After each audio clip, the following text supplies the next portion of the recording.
gagaybayin, ngunit di natin matalos ang hangganan. May mga alon na humahampas sa atin at kailangan nating lumangoy upang hindi malunod. Kailangan lamang ng motibasyon at tiwala sa sarili para magpatuloy sa pagsagwan patungo sa ating kinabukasan. Magandang araw sa lahat. Ako po si Stephanie Honey Grace Pantaleon at ito ang inihahandog ng Young Media Girls, ang buhay sa loob ng ribcage. Naway maging inspirasyon ito sa ating lahat. Ito ang simpleng pamumuhay ng isang tagapangalaga sa fish cage. Kagaya sa mga simpleng trabahador, babangon ng umaga para sa kanilang trabaho.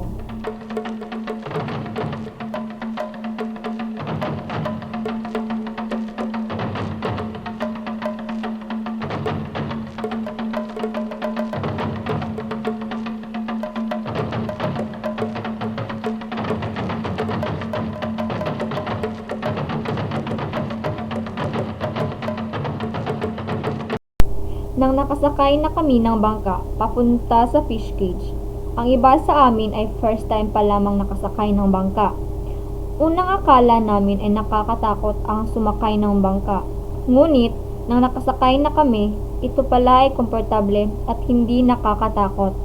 Nasabi kaming pumunta doon upang makita ang buhay ng isang caretaker ng isang fish cage.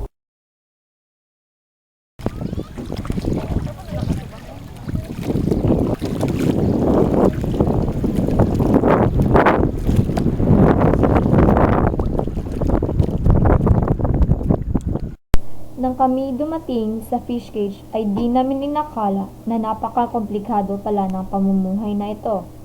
Akala namin ay madali lang itong daanan, ngunit ito ay nangangailangan ng lakas ng loob. Dahil ang daanan pala ay gawa sa kawayan at maling apak mo lang ay maaari kang madulas o mahulog sa dagat.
Uy, ayy.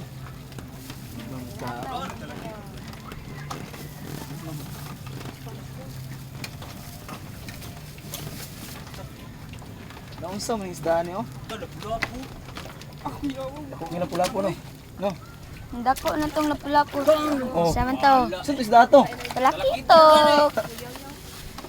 Wala dayon.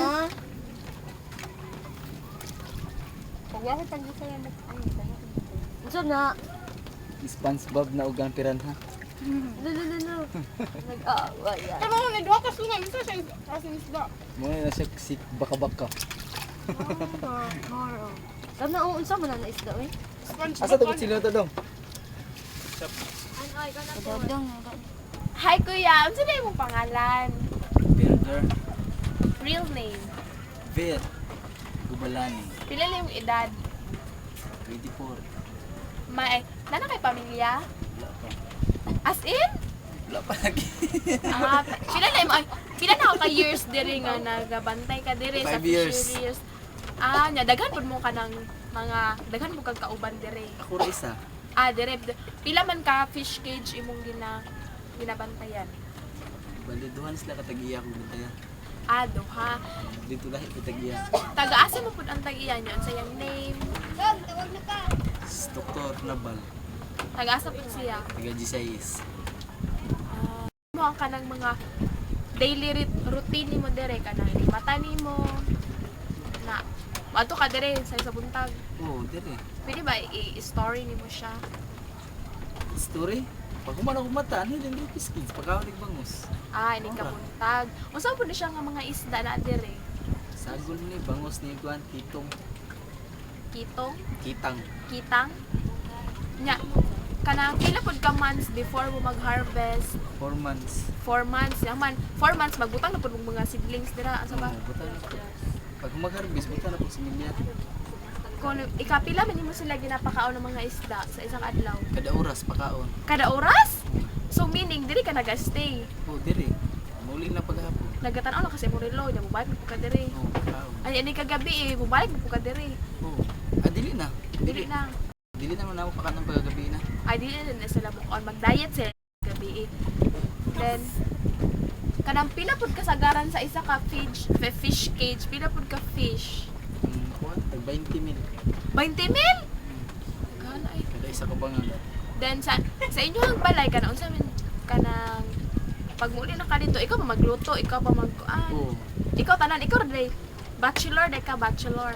Ako Ikaw ra rin isa sa tanan. inyohang balay. Duha mi. Kinsa? Magulang akong laki. Imong kuya na wala siya family. Wala. O nya. Pag dito magtungo pud mo sa kanang kuan ninyo daily needs. Kana sa mga Gastoon. tungo pud mo sa gastohon. Wanay lang. Kung insay na Kinsay makaluwag-luwag mo Mm. mo. Nya sa kuryente o sa tubig kinsa may magbayad. Ang may trabaho, may makabayad. Nya sa nag-rent mo sa inyong balay or inyuhan ng balay. Ako ng balay sa ribli. Inyuhan ng balay. So dili na kayo bugat ni nagabayad ba mo sa lote sa gitindugan sa inyong balay? Wala. Wala. So inyong mayroon ng tubig lang o kuryente. Oo. Napo may mga ginapaeskwela na mga pag-umangkon, mga igagaw. Wala. Di ko sa maninin mo ni mga bata, Kanila, mga kuan naman ako ng mga best alalay, friend. Mga best friend. mga best friend mo. Nya, kano sa makanaga sweldo? Monthly, weekly, or every 15 kuwan. days? Kada adlaw. Kada adlaw? Mm. Pila man po? 300. 300 a day? Mm. So okay na sa kanang makakuan na po ka kanang makalingkawas na po sa kinabuhi. Kalingkawas. Pud gamay. Gamay kanang ko kasi yung trabaho dire kanang lisod ba sayo kay mata lisod unsa may nakalisod Sige kayo. Wa kay kuan ba? Wa kay kuan di ba? Dito mo ingon nga. walay free hour nga pinidin ka makalakaw-lakaw kay Makalakaw. kataga oras na mo ka ng isda din ako kay day off Wala. Visit yun. everyday jud na siya niya everyday pag ginahatag jud imong sweldo mo ato diri mo amo Ito, mani sa diri niya. mo ato dito diri nang kinsa po'y nag-hire sa imo para makailan to na imong amo nga sa man imo pagkakuan Dili kanang kuan raman. Siya raman may nagkuan sa kuha. siya rin nag-ingon sa imo nga mag-work ka dire niya imo na lang kung job opportunity so nag-work na ka dire since kato pang 5 years pa ang ginabay 5 years. makikita natin dito ang kanilang lisensya ano lisensya ito ang kanilang license ni ang owner nito ay si Jose P. Navas ang license sa Manila, Playa Davao City at siya ang may-ari nitong fish cage. Oh. Naligo po ka diriya or nagasalom ka diri sa dagat. Oh, salong ako yun sa long mintinig check-upon ba kasi. Ay gisi. Kaya basing makabuhi ang mga isda. So taga-adlaw jud na siya. Kada adlaw check up. Mugtuyok jud ka dira. Oh, tiktoy ko diri. Mag-goggles pud ka. Ito ang sistema sa tuwing kakain na sila.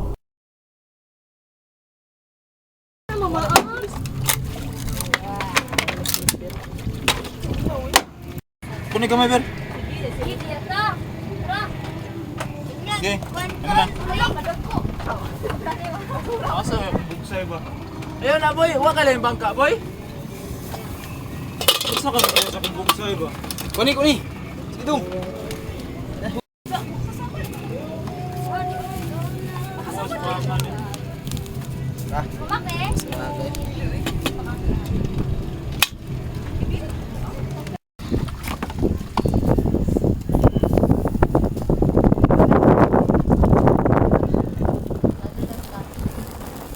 Ako kinas video ba?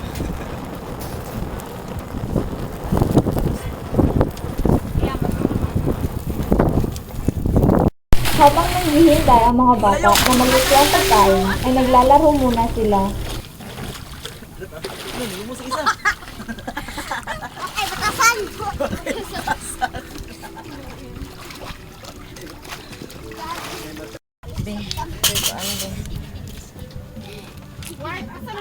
Ay, di ko gusto mong gunit. Kaya na rin mga dyan.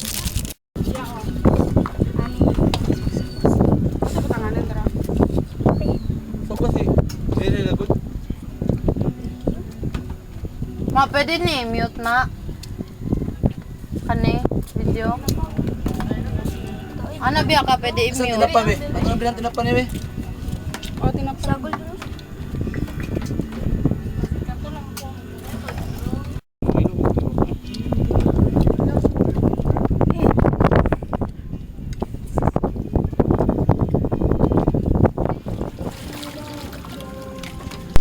Pagkatapos kumain, ay kinakanya na silang hugas ng pinagkainan at nag-inom.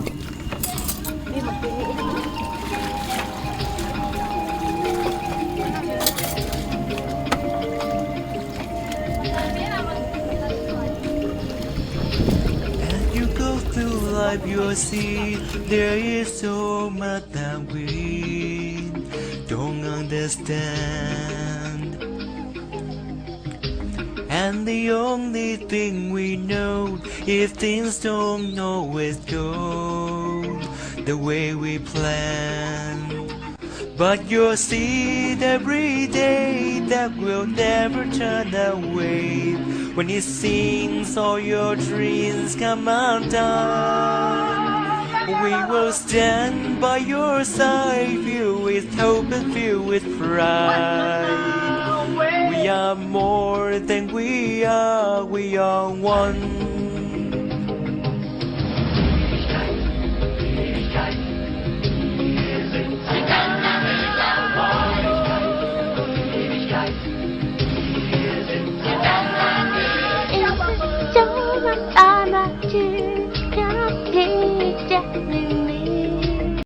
Pagkatapos ng ilang oras namin nasaksihan ang trabaho ni Ginoong Ber, kami ay nantig sa kanyang kwento at sa pagsisikap na makaahon sa buhay.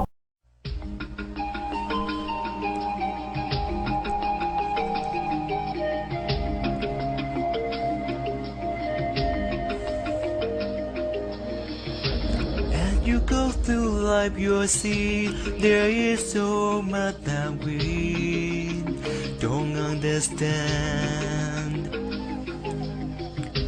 And the only thing we know, if things don't always go the way we plan.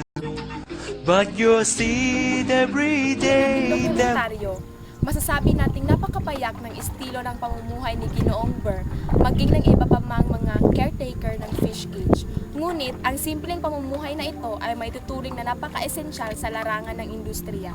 Sa aming isang araw na ginugol sa ibabaw ng dagat, marami kaming natutunan at naranasan. Higit sa lahat, nagsilbing inspirasyon sa amin ang buhay ni Ginoong Ber. Mas binigyan rin namin ng halaga ang mga isdang inihain sa aming hapagkainan. Ang isda ay pinapalaki at pinaparami upang matustusan ang mga pangangailangan natin. Nagbibigay rin ito ng hanap buhay sa maraming pamilya dito sa Dumalag 3, Matin. Ang isda ay pinaparami at pinapalaki upang matustusan ang mga pangangailangan natin. At ito rin ang nagbibigay ng hanap buhay sa maraming pamilya dito sa Dumalag 3 Matina Aplaya, Davao City. Isda lang man kung ituring, ngunit buhay rin ang hangarin. At dito nagtatapos ang aming dokumentaryo at naway marami kayong natutunan. Sana'y magsilbi ito ang pambukas sa inyong mga mata upang mas mahalin pa ninyo ang buhay ninyo kung ano man ang meron kayo. At ito si Stephanie na nagsasabing, to live is Christ and to die is gain.